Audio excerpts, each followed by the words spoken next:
चलो ठीक है, बिगिन कर रहे हैं। लास्ट क्लास में मेरे ख्याल में जाते जाते ये 5वां क्वेश्चन आखिरी क्वेश्चन हुआ था आप लोगों का। इसके बाद एक क्वेश्चन नंबर 6 है सेम एक्सरसाइज में। एक बार इसको रीड करके ट्राई कर लो आप लोग पहले। देखो सब लोग बोर्ड की तरफ आओ, डिस्कस करते हैं इसको। It is given that angle X Y Z equals to 64 degree. इस लाइन का क्या मतलब होगा बताओ? कि एक्स वाई जेड कोई एक एंगल है जो जिसका वैल्यू कितना होगा 64 डिग्री। तो एक बार देखो, मानो कि एक लाइन ऐसा हो जाएगा, एक लाइन सपोज करो कि फिर यहाँ से स्टार्ट हो और इस एंगल का वैल्यू कितना बताया हुआ है हमको क्वेश्चन में 64 डिग्री, ठीक है ना। और इसका नाम क्या बोला हुआ है हमको x, मान लो कि इस पॉइंट को मैं y कह दूँ और इस पॉइंट को मैं z कह दूँ, तो एंगल एक्स वाई जेड का वैल्यू कितना हो जाएगा 64 डिग्री। उसके बाद क्वेश्चन को पढ़ो क्या बोल रहा है ये, ठीक है ना। इस लाइन तक का ड्राइंग हमने कर लिया कि एंगल एक्स वाई जेड का वैल्यू कितना हो जाएगा 64 डिग्री। आगे आपसे कह रहे हैं कि एक्स वाई इज प्रोड्यूस्ड, ठीक है ना, एक्स वाई इज प्रोड्यूस्ड। इस लाइन को थोड़ा ध्यान से समझो क्या बोल रही है, फिर से बताओ। एक्स वाई इज प्रोड्यूस्ड, इसका मतलब होता है कि आप एक्स से बिगिन करिए, वाई की तरफ मूव करिए और उस डायरेक्शन में थोड़ा और आगे बढ़ जाइए। जब भी ऐसा बोलेगा आपको कि एक्स वाई इज प्रोड्यूस्ड, तो इसका मीनिंग ये है कि आप एक्स से स्टार्ट करो, वाई की तरफ चल चल के जाओ और वाई पे जाके रुकना मत, आप वहाँ से थोड़ा और ऐसे पैदल चल चल के आगे बढ़ जाना। तो इसका मतलब ये है कि अगर मैं एक और लाइन ड्रॉ करूँ ये ऑरेंज वाले लाइन की एक्सटेंशन की तरह यूँ, ये है इस लाइन का मतलब कि एक्स वाई इज प्रोड्यूस्ड। देखो आया समझ के नहीं आया समझ, ठीक है। ये वाला इसके आगे बोला हुआ है कि X Y is produced to point P, तो जहाँ जाके आप इसको रोकोगे उस पॉइंट को हम क्या मार्क कर देंगे एक तरीके से पी। नेक्स्ट ये बोल रहा है कि draw figure from the given information, तो यही हमारा वो फिगर है जो हमने गिवन इन्फॉर्मेशन से बनाया। बाकी मेरा वाला थोड़ा सा टेढ़ा लग रहा है मेरे को, हालांकि मैं ट्राई करता हूँ कि अगर ये सीधा हो जाए।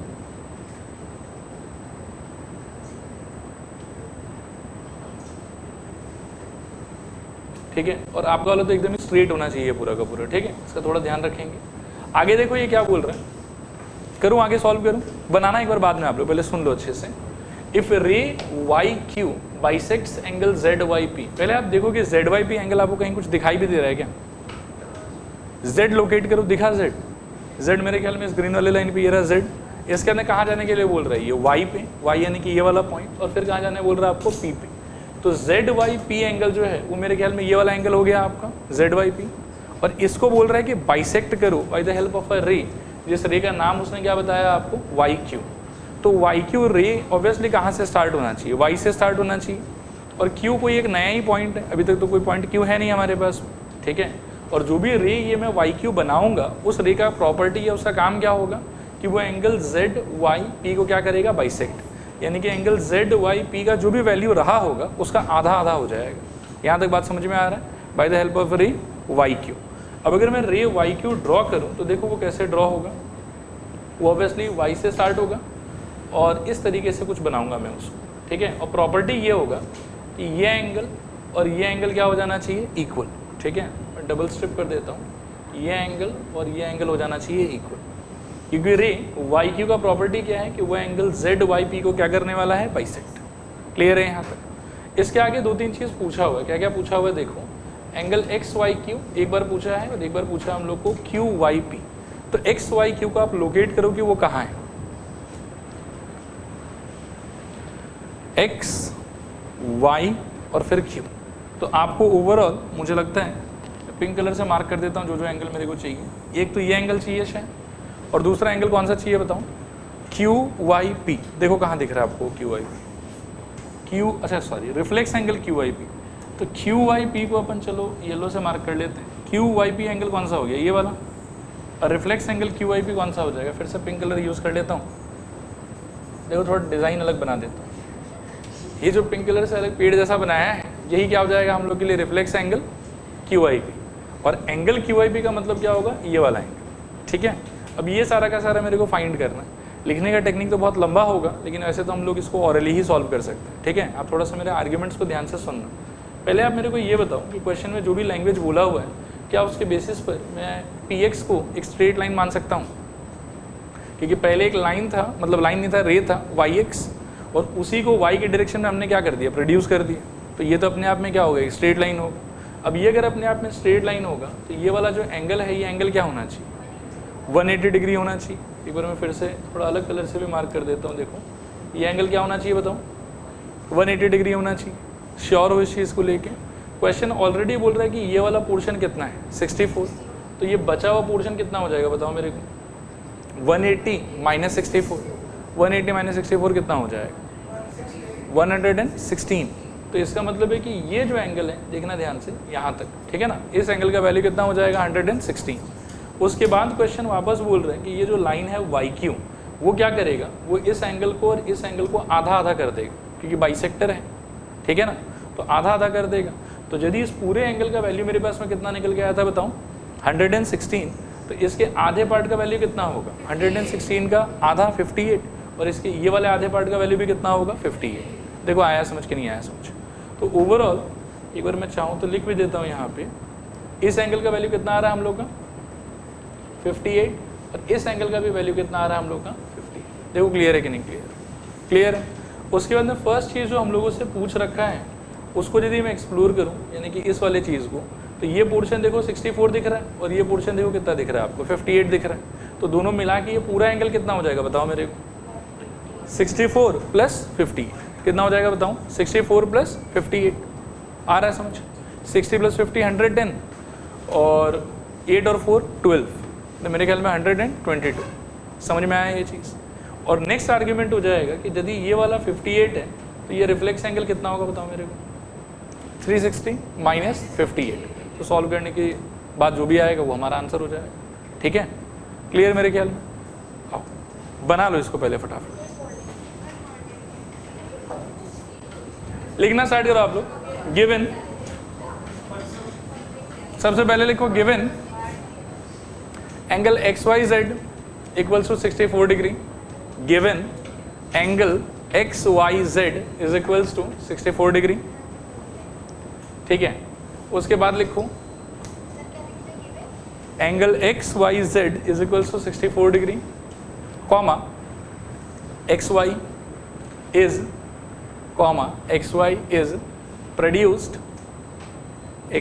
is produced up to P, full stop. और एक और चीज़ गिवन है हम लोग को, वो है कि YQ bisects angle ZYP। YQ bisects angle ZYP।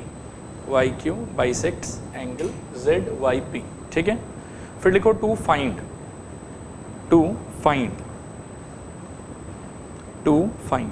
इसमें लिखो एंगल XYQ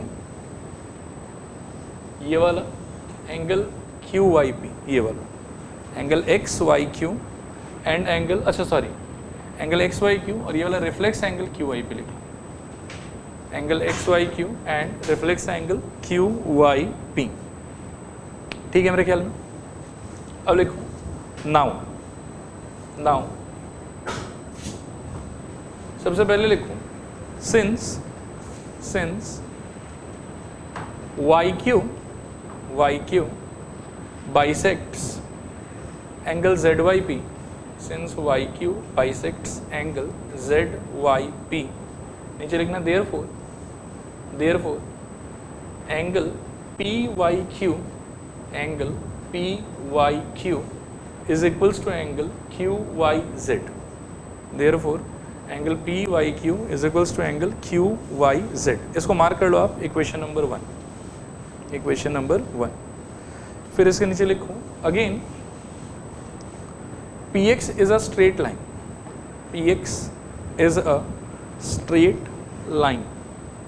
again PX ये लो is a straight line। नीचे लिखो therefore angle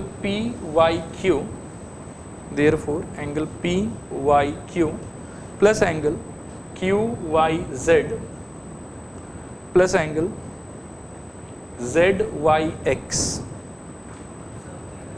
हाँ यहाँ देखो PYQ, QYZ और ZYX, ठीक है। ये तीनों एंगल मिला के कितना हो जाएगा, equal to 180 degree, is equals to 180 degree, क्योंकि स्ट्रेट लाइन था। दिस इम्प्लाइज ऐसा लिखो आप 2 times of 2 into P Y Q, 2 into P Y Q plus 64 is equals to 180।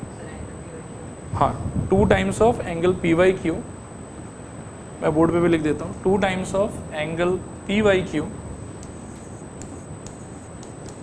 Plus 64 degree is equals to 180 degree. ये कोई समझाएगा मुझे क्या हो गया? मतलब ये एंगल और ये एंगल इक्वल था, तो इनको कंबाइन करके हमने 2 टाइम्स लिख दिए, और ये वाला एंगल का वैल्यू कितना था? 64, तो यहाँ पर 64 आ गया, और इज इक्वल्स टू में कितना हमारे पास में? 180। अब आप इसको स्विच करो, उस तरफ ले जाओ, लिखो, आगे लिखो, दिस एम्प्लाइज, आपने, अच्छा एक चीज़ और, इसके साइड में आप लिखो फ्रॉम 1, फ्रॉम 1। यहाँ देखो एक बार मैं समझा देता हूँ फिर से ये कैसे हुआ। Angle P Y Q plus angle Q Y P plus angle Z Y X equals हमने बोला था 180, और इक्वेशन 1 में हमने बोला था कि angle P Y Q is equals to क्या? एंगल क्यू वाई पी, ऐसा हमने इक्वेशन 1 में बोला था। तो अगर ये लोग दोनों इक्वल हैं तो आप ऐसा समझो कि इसको हटा के और यहाँ मैंने लिख दिया पी वाई क्यू, क्योंकि दोनों तो इक्वल ही हैं। अब P Y Q plus P Y Q कितना हो जाएगा? 2 पी वाई क्यू। तो इतना डिटेल में दिखाते नहीं, डायरेक्टली लिख देते हैं उसको, ठीक है? आया समझ मैंने क्या किया? आगे लिखूँ, this implies 2 angle P Y Q, 2 angle P Y Q is equals to 180 minus 64। 2 angle P Y Q is equals to 180 minus 64, ठीक है? This implies 2 angle P Y Q twice angle P Y Q is equals to 180 minus 64 कितना हो जाएगा? 116, ठीक है? And this implies angle P Y Q is equals to, angle P Y Q is equals to मेरे ख्याल में 58 degree, is equals to 58 degree, ठीक है? नीचे लिखो, equation 1 implies, equation 1 implies angle P Y Q, angle P Y Q is equals to angle QYP is equals to 58 degree. Angle PYQ is equals to angle QYZ। अच्छा नहीं, ये line में थोड़ा गलत बोल दिया, एक बार फिर से देख लो आप। Equation 1 implies angle PYQ is equals to angle QYZ, ठीक है? QYZ is equals to 58 degree, is equals to 58 degree, ठीक है यहाँ तक? अच्छा, अब आप देखो कि आपको फाइंड क्या क्या करना था। पहले XYQ फाइंड करना था, तो लिखो now angle X Y Q, angle X Y Q, यहाँ एक बार बोर्ड पर देखो, ये है एक्स वाई क्यू, ठीक है ना? तो इसको किसके किसके सम में ब्रेक कर सकते हो आप? Angle Q Y Z plus angle Z Y X. इसका वैल्यू अभी भी 58 मिला है, और इसका वैल्यू क्वेश्चन में पहले से दिया हुआ था 64, तो प्लस करके जो भी आएगा वो हमारा आंसर हो जाएगा। हाँ, लिखो now angle X Y Q, angle X Y Q is equals to, angle X Y Q is equals to angle angle Q Y Z, angle Q Y Z plus angle Z Y X, angle Q Y Z plus angle Z Y X, angle Q Y Z plus angle Z Y X. This is equals to 58 degree plus 64 degree, 58 degree plus 64 degree, and this is equals to 122 degree. आगे लिखो, again reflex angle Q Y P, reflex angle Q Y P is equals to 360 degree, 360 degree minus angle Q Y P, reflex angle Q Y P is equals to 360 degree minus angle Q Y P. This is equals to 360 degree minus, अभी Q Y P का value कितना आ रखा है हम लोग का? 58, तो minus 58, this is equals to 302, this is equals to 302 degree. Clear मेरे ख्याल में? सो इसके साथ में ये क्वेश्चन भी खत्म। अब नया हेडिंग लिखो आप लोग,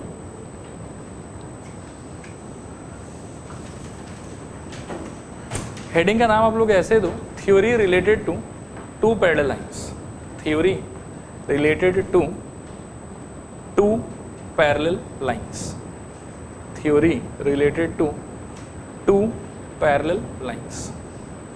ठीक है, अभी 5-10 मिनट के लिए पहले शांति से बोर्ड पे अच्छे से देख लो आप लोग। मैं सारे पार्ट को पहले एक्सप्लेन कर देता हूँ और फिर जो भी पार्ट रिलेवेंट होगा उसको लिखवा भी दूंगा। ठीक है, हेडिंग का नाम क्या है एक बार पढ़ के बताओ जोर से थोड़ा। Theory related to two parallel lines. एक बार और पढ़ो, क्या है? Theory related to two parallel lines. ये आपके हेडिंग का नाम है। इसके अंदर में बहुत सारा छोटा छोटा चीज़ हम पढ़ेंगे और आगे चल के फिर उन सब चीज़ों को कंबाइन भी करेंगे। ठीक है, तो सबसे पहला वर्ड जो आपको समझना है उसको हम कहते हैं ट्रांसवर्सल। ये वर्ड सुना हुआ है कि फर्स्ट टाइम सुन रहे हो? सुना हुआ है। कोई एक्सप्लेन करेगा ट्रांसवर्सल क्या होता है? नेसेसरी है कि पैरेलल लाइंस को ही कट करेगा तो ट्रांसवर्सल बोलेंगे? नहीं। देखो ट्रांसवर्सल का मतलब क्या होता है, बहुत ही सिंपल सा चीज़ है। A line which intersects two or more lines at distinct points is called transversal. मतलब एक ऐसा लाइन जो दो या उससे ज़्यादा लाइंस को अलग अलग पॉइंट पे काटे, उसी काटने वाले लाइन को हम क्या बोलते हैं? ट्रांसवर्सल। जिनको ये काट रहा है it is not at all necessary कि वो लोग पैरेलल होगा ही होगा। पैरेलल हो भी सकता है और पैरेलल नहीं भी हो सकता है। बस मेन पॉइंट ये है कि एक लाइन होना चाहिए जो दो या उससे ज़्यादा लाइंस को क्या करना चाहिए? काटना चाहिए अलग अलग पॉइंट पे। ठीक है ना? तो ये लाइन एल को कौन से पॉइंट पे काट रहा है? ए पे। और ये लाइन एम को कौन से पॉइंट पे काट रहा है? बी पे। इसीलिए इस काटने वाले लाइन जिसका फोटो में नाम क्या दिया हुआ है? एन, उसको हम क्या बोलेंगे? ट्रांसवर्सल। क्या बोलेंगे इसको बताऊँ? ट्रांसवर्सल। क्लियर है मेरे ख्याल? अब ट्रांसवर्सल जब सपोज करो कि वैसे तो 3 लाइन को या 4 लाइन को भी ये काट सकता है, बट 3 या 4 लाइन से रिलेटेड हमारा कुछ पढ़ाई लिखाई नहीं है अभी के लिए।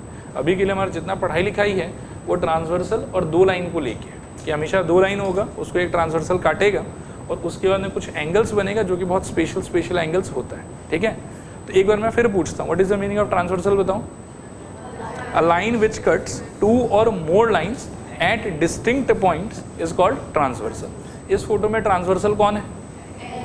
एन। वो एल लाइन को कहाँ काट रहा है? ए पे। और वो एम लाइन को कहाँ काट रहा है? बी पे। ठीक है, अब मेरा आपसे एक क्वेश्चन है कि एन लाइन अगर एल और एम को ए और बी पे काट रहा है तो इस काटने के वजह से कैन यू ऑब्जर्व कि कुछ एंगल्स क्रिएट हो रहा होगा? And can you count and tell me कि कितना एंगल्स क्रिएट हो रहा होगा इसके काटने की वजह से? 8। मैं दिखाता हूँ यहाँ पे, ध्यान से देखते जाओ सब लोग। 1 2 3 4 5 6 7 और 8। देखो दिखाई दे रहा है? फिर गिनवाऊँ क्या हो जाएगा? कितना एंगल दिखाई दे रहा है बताओ? 8। इस 8 एंगल्स में 3 वर्ड छुपा हुआ है जो हमारे लिए बहुत इंपॉर्टेंट है, जिसको हम एक एक करके समझेंगे। ठीक है ना? पहला वर्ड है करेस्पॉन्डिंग एंगल्स, कॉरेस्पॉन्डिंग एंगल्स। ठीक है, दूसरा एंगल है ऑल्टरनेट। एक्चुअली वर्ड होना चाहिए था ऑल्टरनेट इंटीरियर एंगल। ठीक है ना?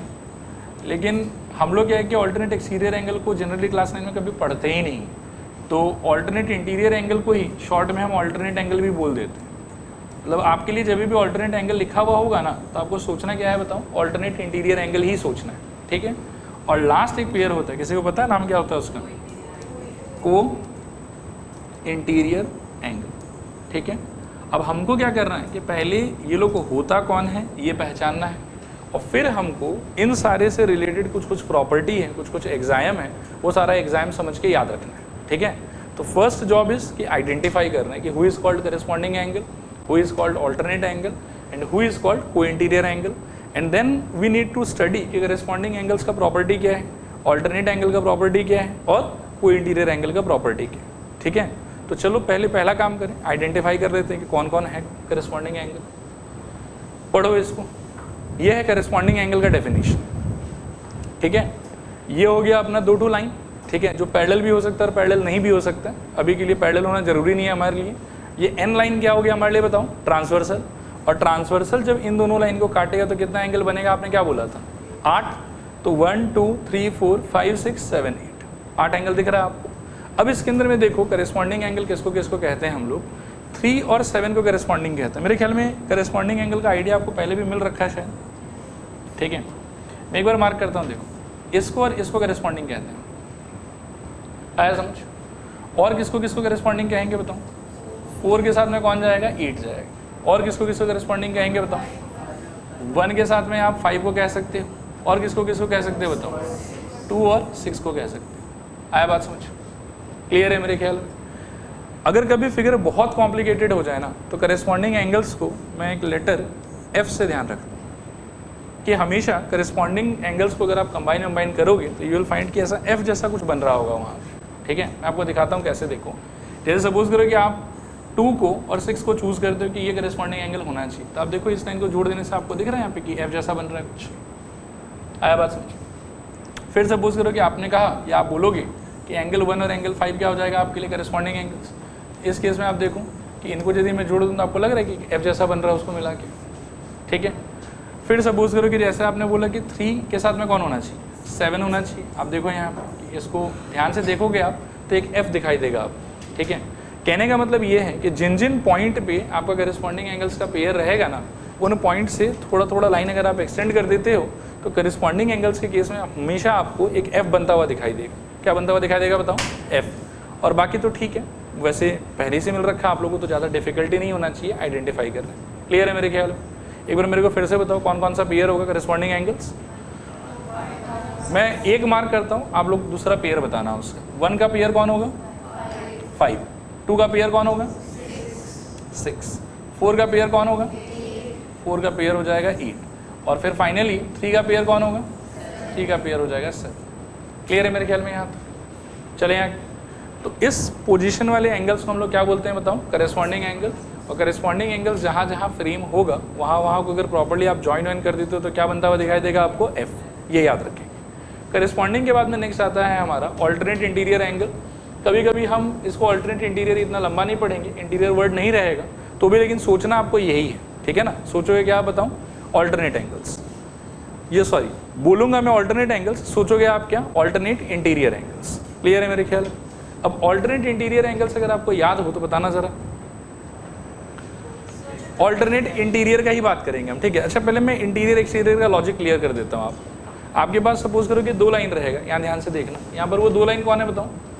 L और M। इसको काटने वाला एक लाइन होगा जो हम ट्रांसवर्सल बोलेंगे, वो कौन है यहाँ पे? N। ठीक है, तो जिन दोनों लाइन को आपका ट्रांसवर्सल काट रहा है ना, ध्यान से सोचना मैं क्या बोल रहा हूँ, जिन दोनों लाइन को आपका ट्रांसवर्सल काट रहा है उसके बाहर का जो पार्ट होता है, ठीक है ना, उसके बाहर का जो पार्ट होता है, दोनों लाइन के बाहर का, उसको बोलते हैं एक्सटीरियर रीजन। क्या बोलते हैं बताओ? Exterior region. और उन दोनों लाइन के बीच का जो पार्ट होता है ये वाला, इसको हम लोग बोलते हैं इंटीरियर रीजन। क्या बोलते हैं इसको बताओ? Interior region. अब इंटीरियर रीजन के अंदर में जो भी एंगल फॉल करेगा उसके नाम के साथ में हमेशा ये इंटीरियर वर्ड तो लग ही जाएगा। आया बात समझ?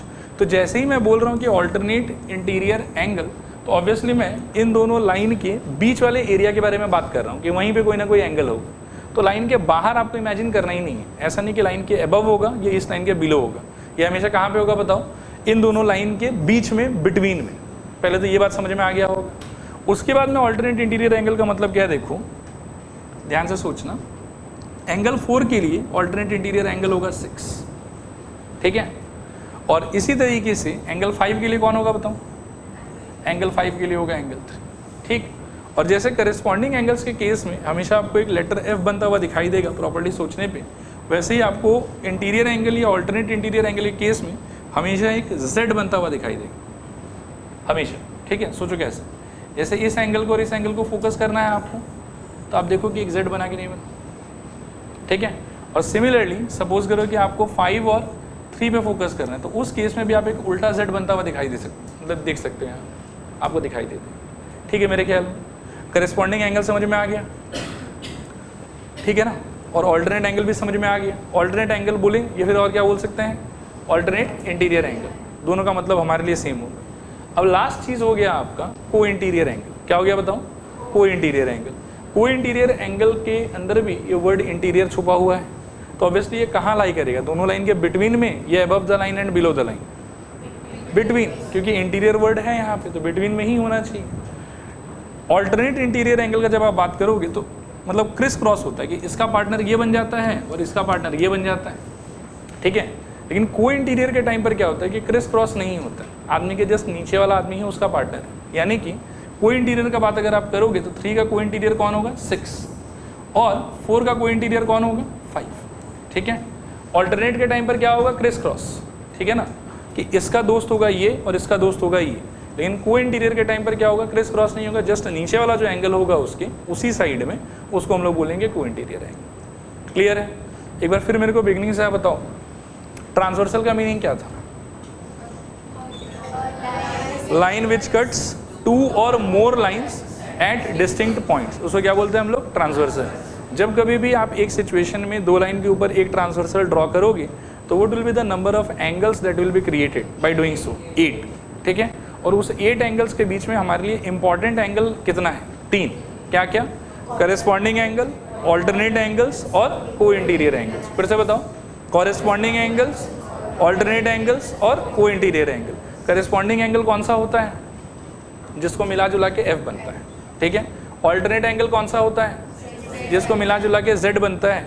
और ऑल्टरनेट एंगल, को इंटीरियर एंगल याद रखना कि दोनों लाइन के हमेशा कहाँ होगा, बाहर के बीच में, बीच में। ऑल्टरनेट के टाइम पर क्रिस क्रॉस, कि इसका अगर इधर वाला लिए हो तो फिर आपको इधर वाला लेना पड़ेगा, और अगर इधर वाला लिए हो तो इधर वाला लेना पड़ेगा। ठीक है, लेकिन को इंटीरियर के टाइम पर क्या होता है क्रिस क्रॉस नहीं होता। अगर यहाँ ले रहे हो तो उसका दोस्त नीचे होगा और यहाँ ले रहे हो तो उसका दोस्त भी नीचे होगा। ठीक है, क्लियर मेरे ख्याल में यहाँ तक? ओके, सो ट्रांसवर्सल समझ में आ गया हम लोग को, करेस्पॉन्डिंग एंगल समझ में आ गया, हम लोग को ऑल्टरनेट एंगल समझ में आ गया, हम लोग को इंटीरियर एंगल समझ में आ गया। नेक्स्ट अब हमको पढ़ना है एक प्रॉपर्टी, जिस प्रॉपर्टी के बेसिस पर आपका पूरा का पूरा अगला एक्सरसाइज सॉल्व होगा। अब वो प्रॉपर्टी क्या है देखो, इस पेज में ही है वो प्रॉपर्टी को थोड़ा ध्यान से समझेंगे। सबसे इंपॉर्टेंट लाइन जो इस पेज में है ना वो ये ऊपर वाला लाइन, जिसको मैं अभी थोड़ा सा हाईलाइट करने का ट्राई करता हूँ। इसको देखो, if L parallel to M is given, if L parallel to M is given. ठीक है, याद रखना करेस्पॉन्डिंग एंगल होने के लिए, ऑल्टरनेट एंगल होने के लिए और को इंटीरियर एंगल होने के लिए इस लाइन का और इस लाइन का पैरेलल होना बिल्कुल ज़रूरी नहीं है। ये अगर पैरेलल नहीं भी होगा ना तो भी आप इन पर्टिकुलर पोजीशन के एंगल्स को ऑल्टरनेट एंगल, को इंटीरियर एंगल और करेस्पॉन्डिंग एंगल ही बोलोगे। ठीक है, लेकिन अगर आपको पहले से बोल दे कि जिन दोनों लाइन को आपके ट्रांसवर्सल ने काटा है वो दोनों लाइन आपस में क्या है पैरेलल, वो दोनों लाइन आपस में क्या है पैरेलल, तो प्रॉपर्टी ये कहता है कि सारा करेस्पॉन्डिंग एंगल का जो पेयर है वो लोग आपस में हो जाएगा इक्वल। अगर ट्रांसवर्सल ने जिसको जिसको काटा है वो दोनों लाइन है पैरेलल तो फिर सारा का सारा करेस्पॉन्डिंग एंगल का पेयर आपस में क्या हो जाएगा इक्वल। लेकिन ट्रांसवर्सल ने जिसको काटा है वो दोनों लाइन अगर पैरेलल नहीं है तो करेस्पॉन्डिंग एंगल तो अभी भी करेस्पॉन्डिंग रहेगा, लेकिन इनका वैल्यू एक दूसरे से इक्वल नहीं होगा। ये बात समझ में आए? मैं फिर रिपीट कर रहा हूँ अपने बात को। देखो, आपके ट्रांसवर्सल ने जिन दोनों लाइन को काटा है अगर वो दोनों लाइन क्वेश्चन के हिसाब से, गिवन के हिसाब से पैरेलल हो जाए तो सारा करेस्पॉन्डिंग एंगल का पेयर एक दूसरे के साथ में क्या हो जाएगा बताओ, इक्वल हो जाएगा। लेकिन अगर आपके ट्रांसवर्सल ने जिनको काटा है, यहाँ पे काटा है इन दोनों लाइन को, ये दोनों लाइन पैरेलल है कि नहीं?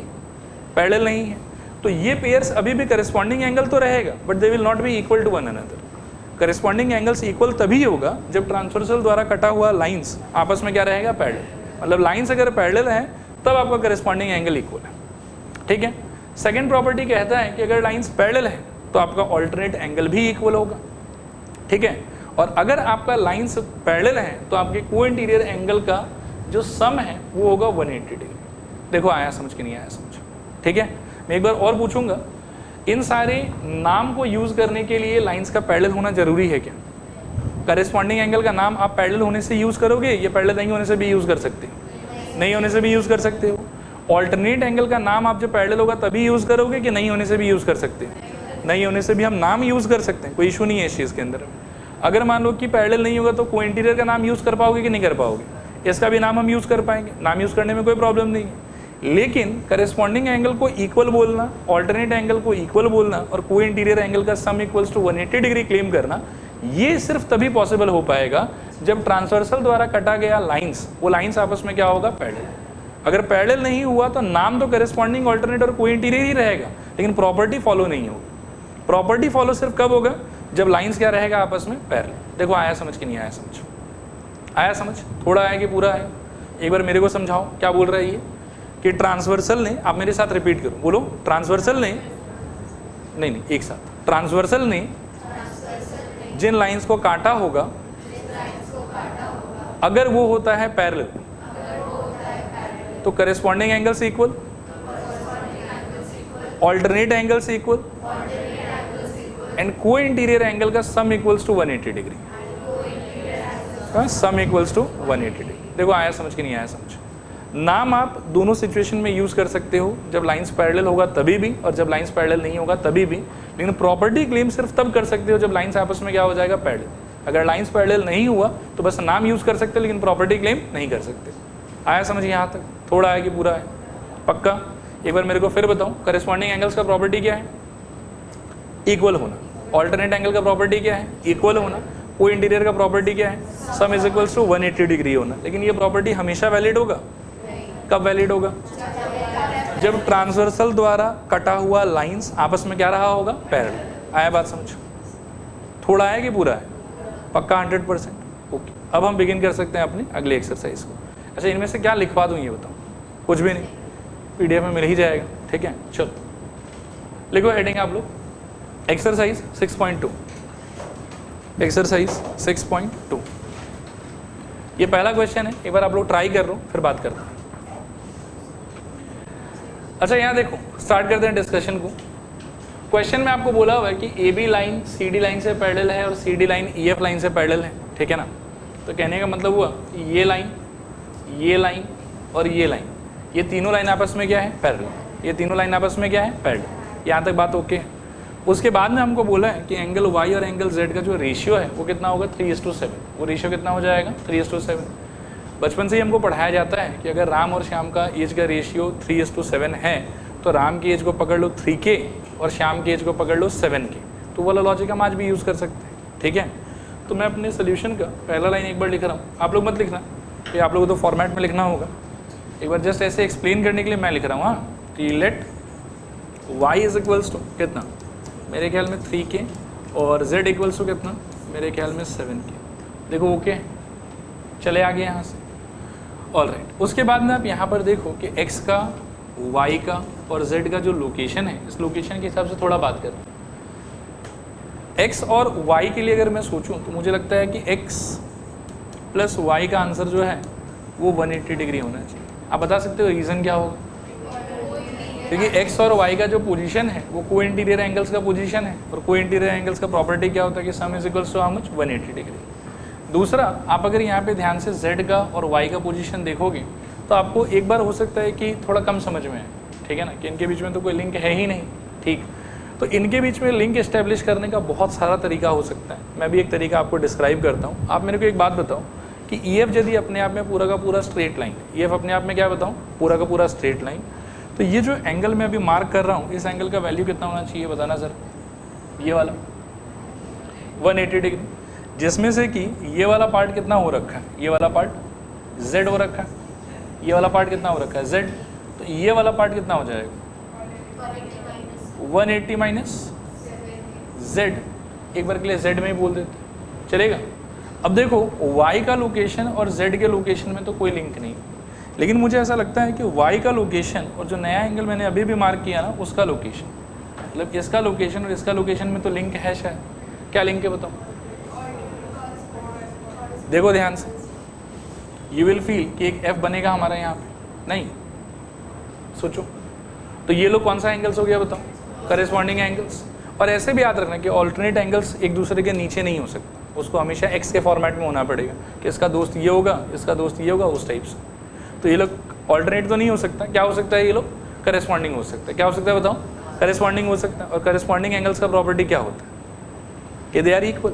करेस्पॉन्डिंग एंगल्स का प्रॉपर्टी क्या होता है? They are equal. And if they are equal तो यहाँ से अपन और क्या क्लेम कर सकते हैं बताओ? ये तो ये क्लेम हो गया कि इनका सम 180 होगा। और क्या क्लेम कर सकते हैं कि y should be equals to what, 180 minus z। अब y को आपने क्या अज्यूम कर रखा था बताओ? 3K। ठीक है ना, this is equals to 180 minus z को क्या अज्यूम किया था? 7K। तो माइनस 7K, 7K को यहाँ ले आओगे तो क्या हो जाएगा बताओ? 10K is equals to 180। ये समझ में आ रहा है? और यहाँ से k इक्वल्स टू कितना आ जाएगा बताओ? 18। k इक्वल्स टू अगर 18 आ गया तो आपके y का वैल्यू कितना हो जाएगा बताओ मेरे को? y इज इक्वल्स टू था 3K, तो 3 × 18 और सॉल्व करने पे कितना हो जाएगा बताओ मेरे ख्याल में 54, और z का आंसर कितना हो जाएगा बताओ? 7 × 18 सॉल्व करने पे कितना आ जाएगा बताओ? 70 और 56, तो मेरे ख्याल में 146 क्या नहीं 136 क्या शायद 1, एक बार सोचो, 70 और 56 126 यस, ठीक है मेरे ख्याल में। y और z लेकिन हमको चाहिए था कि हमको x भी चाहिए था, हमको x ही चाहिए था एक्चुअली, ठीक है ना। तो x तो अभी तक आया नहीं है, लेकिन y z आ जाने के बाद वापस मैं इस इक्वेशन पे फोकस कर सकता हूँ। y मेरा कितना आ रखा है बताओ? 54, अगर इसमें पुट कर दूंगा तो क्या हो जाएगा? x + 54 is equals to how much? 180 degree. इसको वहाँ शिफ्ट करोगे तो x इक्वल्स टू कितना आ जाएगा? 180 - 54, 50 गया तो 130, आई थिंक 126, ठीक है। आया समझ के नहीं आया समझ? क्लियर है? चल सकते हैं आगे, ठीक है। लिखो इसका सोल्यूशन को। सबसे पहले आप लोग लिखो गिवन, गिवन में लिखो AB parallel CD, AB parallel CD, comma CD parallel EF, AB parallel CD, comma CD parallel EF, ठीक है। आगे लिखो and y is to z and y is to z is equals to 3:7 is equals to 3:7 full stop। फिर लिखो to find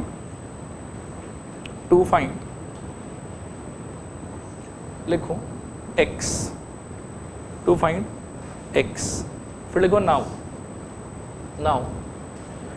सबसे पहले लिखो let y is equals to 3k and z is equals to 7k, y is equals to 3k and z is equals to 7k। फिर लिखो now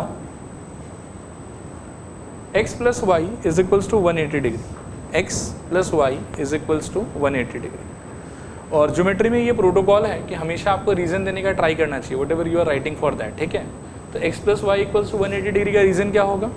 को interior angle, तो वो चीज़ आप इसके साइड में ब्रैकेट में लिख दो, ठीक है। को इंटीरियर एंगल्स, को इंटीरियर एंगल्स, इसको आप मार्क कर लो इक्वेशन नंबर 1, को इंटीरियर एंगल्स इक्वेशन नंबर 1, ठीक है। आगे लिखो now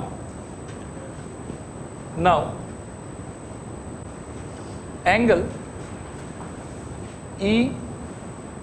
ETS, angle ETS board पर देख सकते हो नहीं समझ में आने से, angle ETS is equals to angle CSR equals to angle CSR।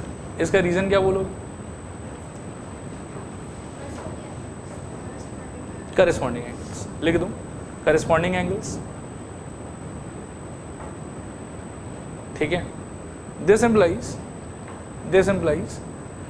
ETS के जगह पे क्या लिखोगे? 180 माइनस z लिखो। This implies 180 minus z is equals to y, 180 minus z is equals to y। Side में आप रीजन दे सकते हो, ठीक है, कि EF is a straight line. ETS को आपको लिखना है 180 माइनस z, और यह CSR को आपको y लिखना है, क्योंकि CSR मतलब ये 3y क्यों? नहीं वो अगले स्टेप में करेंगे, अभी नहीं, अभी y ही लिखो आप। और यहाँ साइड में आप रीजन दे दो यहाँ पे कि EF is a straight line. ये रीजन समझ में आया हम क्यों दे रहे हैं? क्योंकि इसको जब हम 180 माइनस z क्लेम करेंगे, ऐसा तो क्वेश्चन में बोला हुआ नहीं था हमको, ठीक है, लेकिन इसको 180 माइनस z हम क्यों क्लेम कर पा रहे हैं? क्योंकि E से लेके F तक का जो लाइन है वो कैसा लाइन रहेगा? स्ट्रेट। और ये पार्ट अगर क्वेश्चन के हिसाब से z है तो ऑब्वियसली ये वाला पार्ट क्या हो जाएगा? 180 माइनस z, इसीलिए ये रीजन दे रहे हैं, ठीक है। अब हमारे एजम्पशन या चॉइस के हिसाब से z का आंसर क्या आ रखा है? 7k, और y का आंसर क्या रखा है? 3k। तो अगले लाइन में आप लिखो this implies 180 minus 3k is equals to 7k, 180 minus 3k is equals to 7k. This implies 180 is equals to 10k, और यहाँ से k is equals to आ जाएगा 18, k is equals to 18, आया समझ? नीचे लिखो now angle y is equals to 3 के था शायद, हाँ, तो 3 into 18 is equals to 54 and angle z is equals to 7 into 18 that is equals to 126. 7 into 18 is equals to 126. ठीक है, फिर नीचे लिखो अगेन एंगल x, या आप ऐसा लिखो, रुको अगेन, फिर ऐसे लिखो आप इक्वेशन 1 इम्प्लाइज 1 में हमको क्या मिला हुआ था कि x प्लस वाई का आंसर कितना रहेगा 180. तो equation 1 implies x plus Y is equals to 180, जिसमें से कि y का आंसर कितना आ गया है हमारा 54. तो this implies x plus 54 is equals to मेरे ख्याल में 180. ठीक है, this implies x equals to 126 x equals to 126 degree. ठीक है, डन. हाँ, 3 मेथड इसका. देखो क्वेश्चन नंबर 2 ट्राई करो. देखो ध्यान से देखो, बहुत इजी है. आप पहले गिवन को अच्छे से समझो कि गिवन में आपको क्या दिया हुआ. तो गिवन में सबसे पहला लाइन कहता है मेरे से कि A B parallel to C D और E F parallel to C D. अच्छा, E F perpendicular to C D. तो ए बी और सी डी ये लोग तो पैरेलल है एक दूसरे से, और ई एफ जो है वो सी डी से क्या है परपेंडिकुलर, यानी कि एंगल कितना होगा यहाँ पे 90 डिग्री. क्लियर है मेरे ख्याल. फिर अगला बोलता है कि G E D is equals to 126 degree. अब जी ई डी को समझना, जी ई डी यानी कि ये पूरा एंगल आपका 126 हो जाएगा. ठीक है, इसको मैं थोड़ा और अच्छे से मार्क कर देता हूँ यहाँ पे कि एंगल जी ई डी ये वाला एंगल आपका 126 डिग्री एज पर गिवन इन द क्वेश्चन. ठीक है मेरे ख्याल. आगे देखो क्या बोल रहा है कि find angle as A G E, G E F and F G E. तो इनको अपन वापस से वही पिंक कलर से मार्क कर देते हैं. एज चाहिए मेरे को ये एंगल, और मेरे को क्या चाहिए जी ई एफ. तो जी ई एफ यानी कि ये वाला एंगल चाहिए मेरे को, और मेरे को क्या चाहिए एफ जी ई. तो एफ जी ई यानी कि ये वाला एंगल चाहिए. सिंगल स्ट्रिप, डबल स्ट्रिप और ट्रिपल स्ट्रिप, ये सारा एंगल चाहिए अपने को. क्लियर मेरे ख्याल. अभी सोल्यूशन तो मेरे को कुछ तो एकदम ही आराम से दिख रहा है. ठीक है, और बाकी सब भी आराम से ही दिख रहा है. अब देखो मेरे साथ साथ सोचना थोड़ा सा. मुझे ऐसा लगता है कि ये लाइन और ये लाइन अगर पैरेलल है तो ये एंगल और ये एंगल इसको क्या हो जाना चाहिए ऑल्टरनेट एंगल्स. क्योंकि आप देखो कि z नहीं फॉर्म हो रहा है आपके हिसाब से. देखो सर, देखो, देखा, आया बात समझ. तो complete angle G E D और ए जी ई ये क्या हो जाएगा ऑल्टरनेट एंगल. तो यदि उसका वैल्यू 126 तो इसका वैल्यू भी कितना हो जाएगा 126. ये बात समझ में आया. दूसरा बात कि जी ई डी को ही आप 2 पार्ट में ब्रेक करके भी सोच सकते हो, एक ये वाला पार्ट और एक ये वाला पार्ट. ठीक है, जिसमें से कि ये जो पार्ट है इसका वैल्यू कितना दिया हुआ आपको 90 डिग्री. तो 90 डिग्री प्लस इसको अगर मैं x मान लूँ तो x और 90 डिग्री का सम कितना होना चाहिए 126. इसको एक्सप्लोर करूँगा तो x आ जाएगा, और x ही मेरा किसको रिप्रेजेंट करेगा एंगल जी ई एफ को रिप्रेजेंट करेगा. देखो आया समझ कि नहीं आया समझ. ठीक है, ए जी ई का आंसर तो डायरेक्टली 126, बात ही खत्म वहाँ पे. फिर दूसरा मैं क्या देख रहा हूँ कि जी ई डी वाला जो पार्ट है वो 2 चीज़ का सम है, G E F plus F E D. F E D का वैल्यू ऑलरेडी क्वेश्चन कितना बोल रहा है 90 डिग्री. तो G E F plus F E D is equals to 126, जिसमें से कि F E D is equals to कितना दिया हुआ है 90. सॉल्व करेंगे तो जी ई एफ आ जाएगा. और लास्टली मैं सोच रहा हूँ कि अगर सवाल के हिसाब से ए बी अपने आप में लाइन है तो ये पूरा एंगल का वैल्यू कितना होना चाहिए 180 डिग्री. ये वाला पार्ट तो ऑलरेडी मेरा 126 आया हुआ रहेगा. तो this plus that equals to 180 degree. तो वहाँ से इसका आंसर भी आ जाएगा. नहीं आया समझो. रिपीट करूँ कि हो जाएगा पक्का. लिखो, पहले लिखो गिवन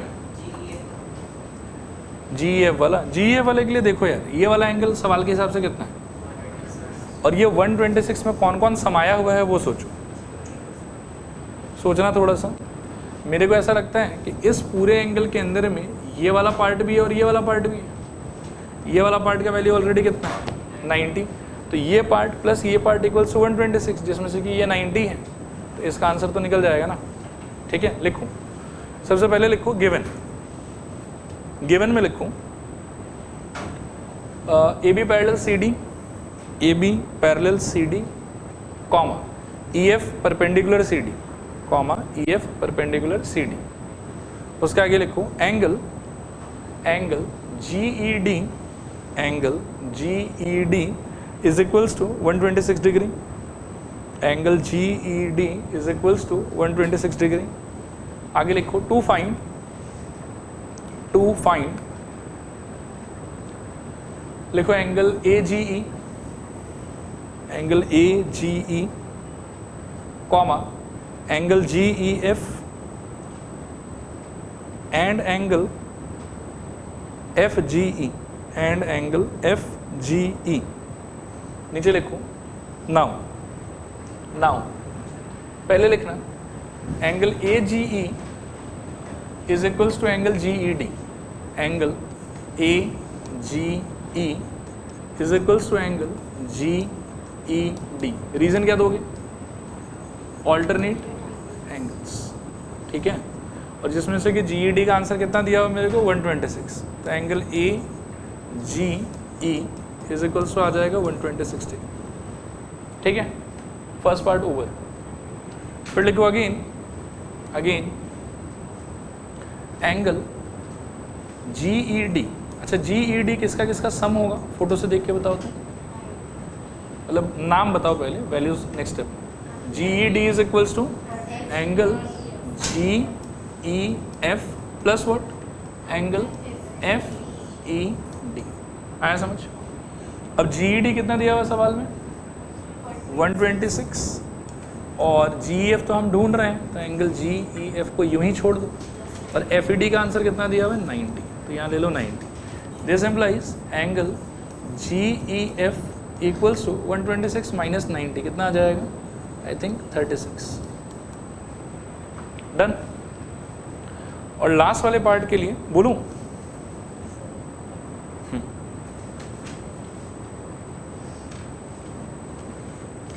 डन यहां तक, ओके। लास्ट वाले पार्ट के लिए